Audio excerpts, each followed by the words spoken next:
அதற்கு முன்னால் நடந்த போர்கள் என்ன? பத்ருடைய போர்க்களம் நடந்து முடிகிறது. எதிரி படை 1000க்கும் மேற்பட்ட குறைஷி காஃபிர்களோடு பத்ருடைய போர்க்களம் வெற்றியை சந்திக்கிறது.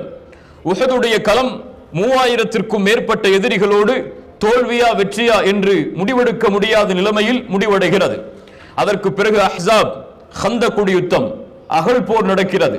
ஒட்டுமொத்த அரபுகளும் ஒன்று சேர்ந்து, சுப்ஹானல்லாஹ், ஒட்டுமொத்த அரபுகளும் ஒன்று சேர்ந்து மதீனாவில் தங்கி இருக்கக்கூடிய அல்லாஹ்வுடைய தூதர் முஹம்மது ரசூலுல்லாஹ் ஸல்லல்லாஹு அலைஹி வஸல்லம் அவர்களை எதிர்ப்பதற்காக ஒன்று சேருகிறார்கள். 10,000க்கும் மேற்பட்ட குறைஷி காஃபிர்களும் குறைஷி குழுவும், பின்னால் மதீனாவில் இருந்து பனு குரைதாவுடைய சூழ்ச்சியும், இப்படி ஒட்டுமொத்த அரபுலகமும் ஒன்று சேர்ந்து முஹம்மது ரசூல் ஸல்லல்லாஹு அலைஹி வஸல்லம் அவர்களை எதிர்ப்பதற்காக அஹ்ஸாபுடைய யுத்தத்தில், ஹந்தக்குடைய யுத்தத்தில் ஒன்று சேருகிறது.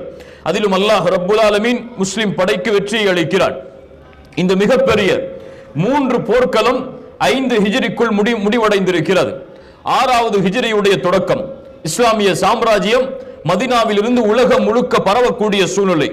அல்லாஹ்வுடைய தூதர் ஸல்லல்லாஹு அலைஹி வஸல்லம் ஒரு கனவு காண்கிறார்கள்.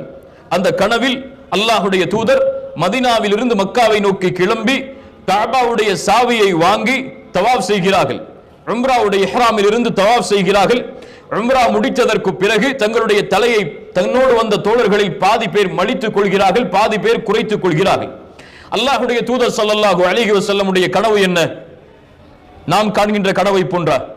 ரசூலுல்லாஹி ஸல்லல்லாஹு அலைஹி வஸல்லமுடைய கனவு என்னது? வஹி, அல்லாஹ்வின் புறத்திலிருந்து அல்லாஹ்வுடைய தூதருக்கு கொடுக்கப்படுகின்ற வஹி. நடக்காது அல்லது நடக்கும், நடக்காமலும் இருக்கலாம் என்று சொல்ல முடியாது, நடந்தே தீரும். ரசூலுல்லாஹ்